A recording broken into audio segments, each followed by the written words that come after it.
France Bleu Midi. Ensemble, Daniela Lombroso.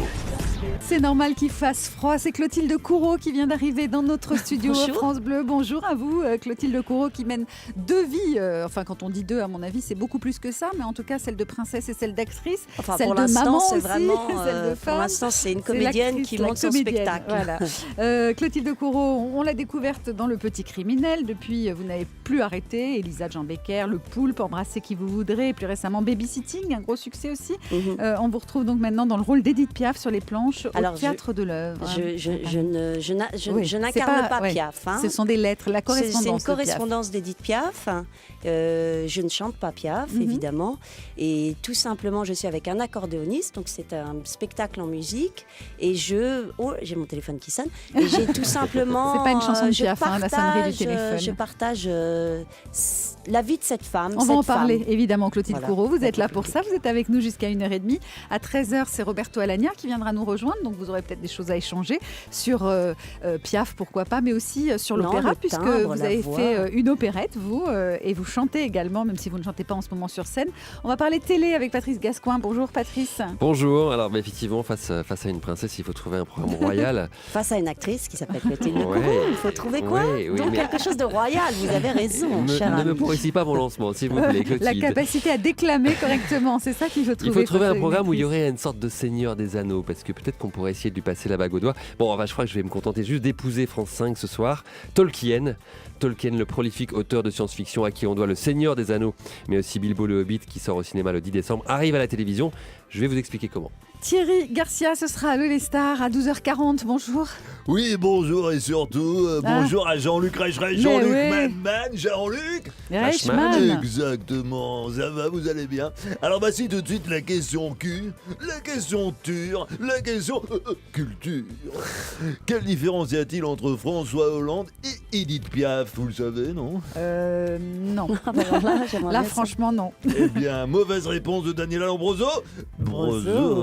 C'était pourtant simple. Édith Piaf, c'est une petite silhouette noire qui nous fait voir la vie en rose, alors que François Hollande, c'est une grosse tache rose qui nous fait broyer du noir. France Bleu Midi ensemble, c'est parti, c'est jusqu'à 1h30.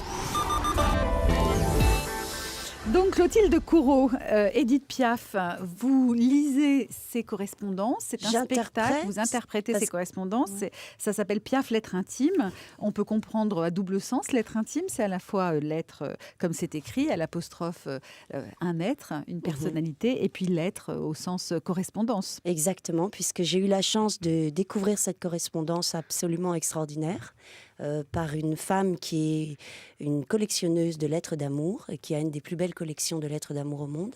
Et quand j'ai lu cette correspondance, m'est apparu ce spectacle. Et tout d'un coup, j'ai eu envie de partager, en fait, puisque j'ai redécouvert Piaf.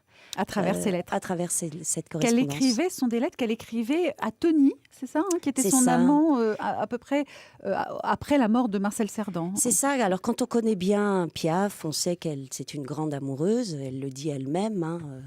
Sans amour, ceux qui se moquent de l'amour sont des rien du tout. C'est Piaf tout craché. Mais ce qui est intéressant aussi dans la chanson, sans amour, on n'est rien du tout. Oui, dans la chanson, à quoi ça sert l'amour? Ouais. Mais c'est vrai qu'il y a Piaf avant Cerdan, et puis il y a Piaf après Cerdan. Et c'est vrai que cette correspondance a quelque chose d'extraordinaire, c'est que c'est le premier homme après Cerdan. Elle a besoin de l'amour comme de survie. Et dans cette correspondance, elle va tout simplement avouer, mais parce que dans la lettre, on écrit à l'autre, mais on se parle aussi à soi-même. Et elle va tout simplement s'avouer à elle-même que personne jamais ne remplacera Cerdan. Et c'est quelque chose que j'ai eu envie de partager parce que je l'ai découvert. Donc ce sont des lettres d'amour finalement pour Tony, mais aussi pour Cerdan. C'est des lettres d'amour parce que sans amour, on n'est rien du tout. Et elle ne peut pas vivre sans amour, mais c'est aussi un aveu absolument déchirant que finalement, 10 ans après la mort de Cerdan, elle partira avec le dernier qui est Théo, où certaines personnes à l'époque... Théo Sarapo. Certaines personnes à l'époque ont considéré, ont été méfiants vis-à-vis de cette histoire d'amour. Mais c'est vrai qu'il était beaucoup plus jeune qu'elle, il était très beau. Il avait 26 ans, il avait 26 ans, elle était 46. Enfin, pas si âgée que ça, mais physiquement... Non, elle en avait que 47. Très diminuée. Mais cet amour, c'était un jeune homme qui avait besoin d'une mère un peu forte. Et puis Piaf avait besoin de ce dernier soupir pour pouvoir tenir. Voilà. Clotilde Courreau, donc, vous interprétez ces lettres sur scène, c'est au Théâtre de l'Œuvre à Paris. Vous êtes accompagnée d'un grand musicien, accordéoniste, même si vous ne chantez pas, vous parlez, mais avec cet accordéoniste qui s'appelle Lionel Suarez. Pourquoi c'est un choix de ne pas chanter? Parce que vous chantez très bien, vous avez chanté dans plein de spectacles musicaux. Moi, je me souviens d'Irma la Douce, que vous aviez interprété divinement bien il y a au moins une dizaine ou une quinzaine d'années, mise en scène par Jérôme Savary. Donc, c'est un choix de ne pas chanter, de ne pas chanter Piaf? Pourquoi? Oui, c'est un choix parce que tout simplement, c'est la femme qui est à l'honneur et ce n'est pas la chanteuse. Et je partage avec l'audience, avec le public, la femme qu'elle est. Et en comprenant la femme, en tout cas moi, au travers de cette correspondance, en comprenant la femme, on comprend aussi la richesse du timbre, de la voix, de la puissance, de la générosité. Il n'y a pas une déception quand même du public qui vient, qui a envie d'entendre Piaf aussi Non, ceux qui sont venus voir le spectacle, puisque je l'ai joué en province, je l'ai joué à Hong Kong, je l'ai joué à la Villette. Non, ils découvrent ou redécouvrent Piaf et ils repartent en se disant tiens, j'ai envie de réécouter toutes ces chansons. Est-ce qu'il y a des lettres, une citation là que vous avez envie de nous faire partager, par exemple, dans ces lettres de Piaf? Est-ce qu'il y a un moment qui est plus fort pour vous que les autres? Toutes les lettres sont magnifiques. Ça n'arrête pas d'avoir des... ça va de...